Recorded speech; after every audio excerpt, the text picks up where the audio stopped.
Hey guys, this is my dog Coley, and he decided he wanted to be in the video for a second. So I have two dogs. The other one is asleep over there on the couch, but this is Coley that's licking my face.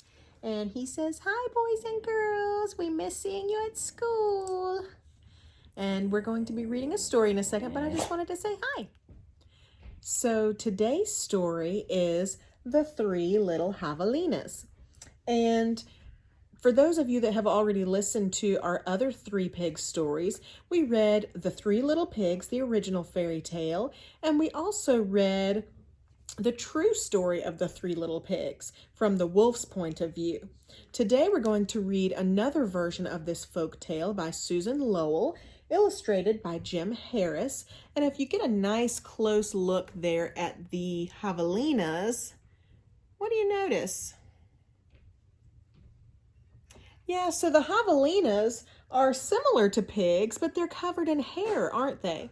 And if you do any research on the Javelinas that are in the southwestern United States and Mexico and those areas, they are sort of kind of like wild pigs, but they actually are related to hippos as well. So I thought that was pretty cool. A little fun fact for you today. There's our title page, and as you can see, it is autographed by the author, a desert folktale, Susan Lowell. I think that's pretty awesome. And it says, "This is a southwestern adaptation of a familiar folktale, a chili-flavored Three Little Pigs. The story takes place in the Sonoran Desert, where Native American, Mexican, and Anglo cultures blend together. Javelina comes from a Spanish name for the collared peccary, a New World relative of the swine, which is a fancy word for pig in a way, that ranges from the southwestern United States down to the tip of South America. Javelinas are extremely bristly, very hairy on the chinny chin chin. Oddly enough, they're also related to the hippopotamus, as it tells us in this explanation. In the American Southwest, another common local name for peccaries, besides javelinas, is wild pigs." Once upon a time, way out in the desert, there were three little javelinas. Javelinas are wild, hairy, southwestern cousins of pigs. Their heads were hairy, their backs were hairy, and their bony legs, all the way down to their hard little hooves, were very, very hairy. But their snouts were soft and pink. One day, the three little javelinas trotted away to seek their fortunes. In this hot, dry land, the sky was almost always blue. In the desert, you don't get a lot of rain, do you? Steep purple mountains looked down on the desert where the cactus forests grew. Soon the little javelinas came to a spot where the path divided, and each one went a different way. So they're going to go start out their lives. Let's see what happens. The first little javelina wandered lazily along. He didn't see a dust storm whirling across the desert until it caught him. Can you see him in that whirlwind? The whirlwind blew away and left the first little javelina sitting in a heap of tumbleweeds. Well, brushing himself off, he said, "I'll build a house with them." And in no time at all, he did. Look, he's made a little house out of those tumbleweeds that roll along in the desert wind. And it says Number 1 Tumbleweed Avenue. Look at his face. He looks pretty proud of himself, doesn't he? So, do you think a house like this is going to be very strong and sturdy? Are you noticing some connections to the other versions of the Three Little Pigs we've read? What are tumbleweeds similar to? Yeah, they're similar to the houses made of straw, aren't they? So what happened to the houses made of straw? That's right. They had a problem when the wolf huffed and puffed and blew them down, didn't they? And what do we see here? Let's take a good look. Oh, I'm trying to get it where you guys can see it. Oh, there we go. That is not a wolf. That is a coyote. And coyotes are similar to wolves. They're kind of in the same family, just like dogs are in that same family, but they're a little bit different. Then along came a coyote. He ran through the desert so quickly and so quietly that he was almost invisible. You can tell, too, that there's some camouflage going on. His fur is kind of that same ruddy, reddish brown as the rocks that you see in the illustration. So he is designed to kind of camouflage into the natural surroundings that he lives in. And that helps keep him safe so he is able to sneak up on his prey and get something to eat. So that is part of nature. In fact, this was one of Coyote's many magical tricks. He laughed when he saw the tumbleweed house and smelled that javelina inside. A tender, juicy piggy, he thought. Coyote was tired of eating mice and rabbits. So he's thinking, a fresh pork dinner. That sounds pretty good to him. Oh, look at this picture. I love this one. I think that is so funny. He called out sweetly, little pig, let me come in. Not by the hair of my chinny chin chin, shouted the first javelina, who had a lot of hair on his chinny chin chin. Then I'll huff and I'll puff and I'll blow your house in, said Coyote. And he huffed and he puffed and he blew the little tumbleweed house away. But in all the hullabaloo, the first little javelina escaped and went looking for his brother and sister.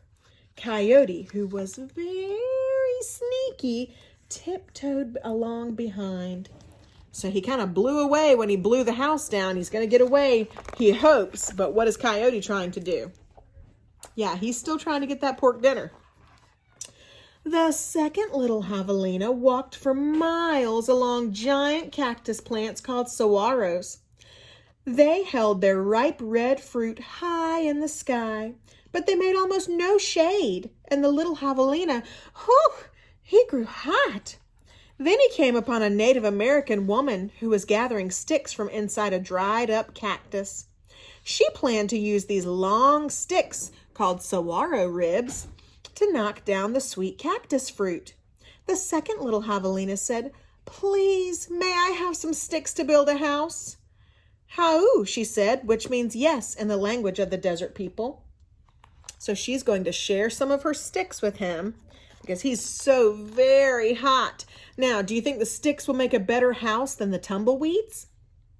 Let's see. When he was finished building his house, he lay down in the shade. Then his brother arrived, panting from the heat, and the second little javelina moved over and made a place for him. Oh, they're all snuggled up inside that house made of sticks. It's nice that he's sharing with his brother, isn't it? Pretty soon, Coyote found the saguaro rib house. He used his magic to make his voice sound just like another javelina's. Little pig, let me come in, he called. But the little javelinas were suspicious. Ooh, suspicious is a good word. What do you think suspicious means? If they're saying, I don't know about this voice, I don't know if we should trust it. Suspicious means they are questioning. They're not too sure about that, are they? They think, this might not be who we think it is. The second one cried, "No, not by the hair of my chinny chin chin." "Bah," thought Coyote, "I am not going to eat your hair." Then the Coyote smiled, showing all his sharp teeth. "I'll huff and I'll puff and I'll blow your house in." So he huffed and he puffed, and all the saguaro ribs came tumbling down. But the two little javelinas escaped into the desert. Whew, oh, goodness. Still not discouraged, Coyote followed. Sometimes his magic did fail, but then he usually came up with another trick. So just like the foxes in fairy tales and wolves in fairy tales, this coyote is very tricky, isn't he? The third little javelina trotted through beautiful Palo Verde trees with green trunks and yellow flowers. And she saw a snake sliding by, smooth as oil. That's kind of a tongue twister. A hawk floated round and round above her. Then she came to a place where a man was making adobe bricks from mud and straw. The bricks lay on the ground, baking in the hot sun. The third little javelina thought for a moment, and she said, "May I please have a few adobes to build a house?" "Sí," answered the man, which means yes in Spanish, and that was the brickmaker's language. So he's going to share some bricks with her. What do you think? The bricks made out of mud and straw and baked in the sun until they're really hard. Do you think they're going to be stronger than the stick house and stronger than the tumbleweed house? Probably so. So the third javelina built herself a solid adobe house, cool in the summer and warm in the winter. When her brothers found her, she welcomed them in and locked the door behind them. Smart thinking. She's probably the smartest of the three pigs. Coyote followed their trail. Uh-oh.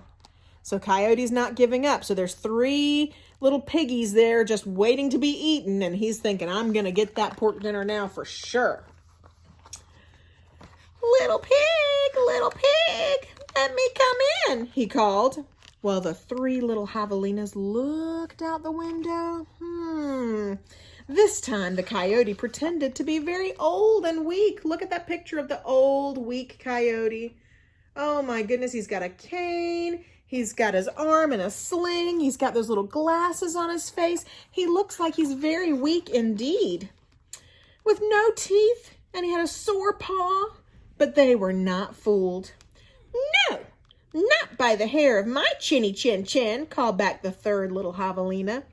"Then I'll huff, and I'll puff, and I'll blow your house in," said the coyote. He grinned, thinking of the wild pig dinner to come. "Well, just you try it," shouted the third little javelina. So Coyote huffed, and he puffed, but the adobe bricks did not budge. Do you know what budge means? They didn't move, not one tiny bit. They stayed right where they were because they were really big and strong and sturdy. So again, Coyote tried.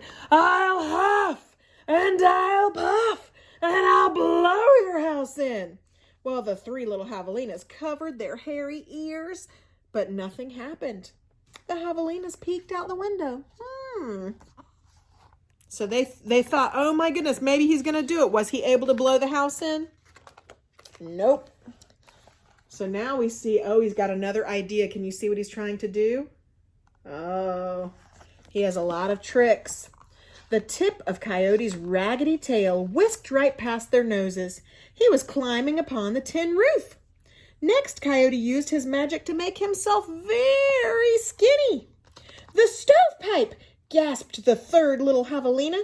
Quickly, she lighted a fire inside her wood stove. "What a feast it will be," Coyote said to himself.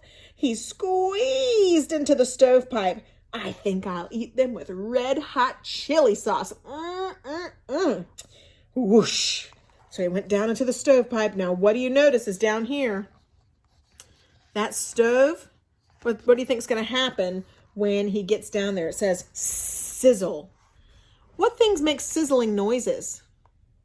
Yeah, like if you have something on the stove and you're cooking something in the pan like bacon and it makes that kind of sizzly noise. Why does it make that noise? Because it's really hot. So then the three little javelinas heard an amazing noise. It was not a bark. It was not a cackle. It was not a howl. It was not a scream. It was all of those sounds together. Yip, yip, yip, yow. And away ran a puff of smoke shaped like a coyote. Oh my goodness, that burned his biscuits, didn't it? Oh my word. The three little javelinas lived happily ever after in the adobe house. And if you ever hear Coyote's voice way out in the desert at night, well, you know what he's remembering. Ow! The end. So I think that's a really fun version of that story. I love how they put some of the southwestern things from New Mexico and Arizona and Texas and places like that that maybe you visited and maybe you've heard about before. So some of those things may be familiar to you. Maybe you've seen things about coyotes. Maybe you've seen things about the desert and about cactus and things like that. So I love that this one ties in some things that are a little bit different than the original version. So if you enjoyed that story, then maybe you would like to do a little bit of research about the Southwest and learn a little bit more. That might be a fun thing to do while you're home with your family over the next few weeks. So check it out and tell me what you think, and I would love to hear your thoughts about this story. I hope you enjoyed it, and I hope you're staying safe and healthy and well with your families. Love you guys. Talk to you later.